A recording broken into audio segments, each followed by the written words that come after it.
प्यारे बच्चों, मैं मीनाक्षी रानी।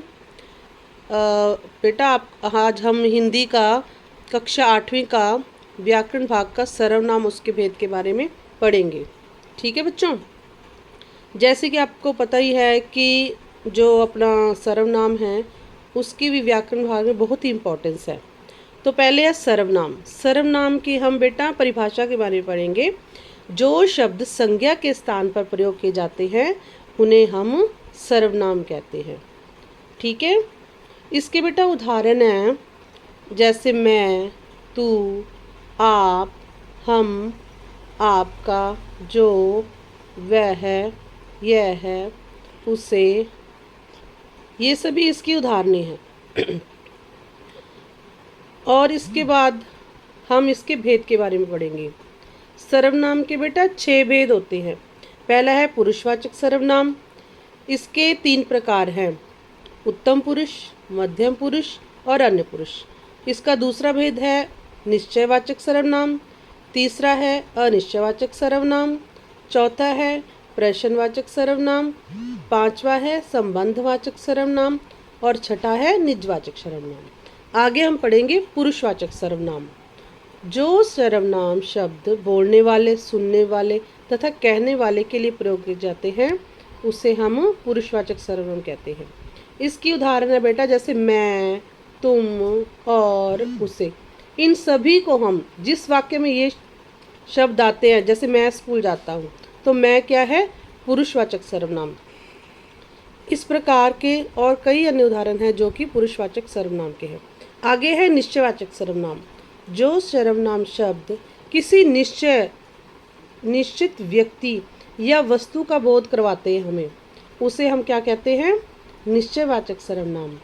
इसकी उदाहरण है बेटा जैसे यह है, वह है, ये, इसी और उसी। जैसे मैं एक वाक्य बताती हूँ, यह मेरा पेन है, तो इसमें ये बात निश्चित है कि यह मेरा पेन है, तो यह क्या है, निश्चयवाचक सर्वनाम। आगे है अनिश्चयवाचक सर्वनाम। जो सर्वनाम शब्द किसी निश्चय व्यक्ति या वस्तु का बोध नहीं करवाते उसे हम क्या कहते हैं, अनिश्चयवाचक सर्वनाम। जैसे किसी, कुछ, कोई, इसमें कोई भी बात निश्चित नहीं है, तो ये क्या है, अनिश्चयवाचक सर्वनाम।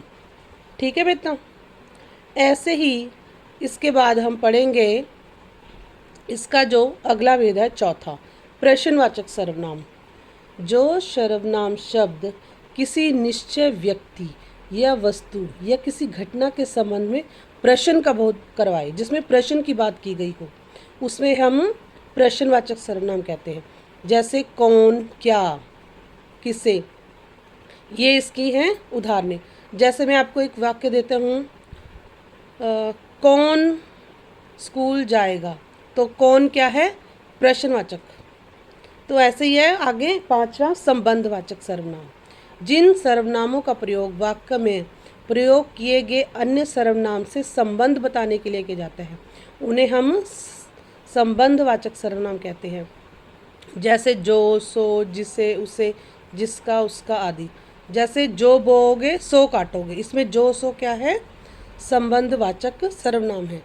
ये इसकी उदाहरणें बेटा। इसके बाद इसका आगे छठा भाग, निजवाचक सर्वनाम। जिन सर्वनामों का प्रयोग वक्ता अपना बोध करवाने के लिए करता है वे सर्वनाम कहलाते हैं। जैसे आप, अपना, जिसमें निज मतलब अपना, अपनी बात की गई है, वो क्या है, निजवाचक सर्वनाम। ठीक है बच्चों, आप सभी ने ये काम अपनी कॉपी में करना है और लर्न करना है। सभी बच्चों ने ध्यान से करना है। ठीक है, अगर किसी को कोई प्रॉब्लम है तो मुझे कॉल कर सकता है। धन्यवाद।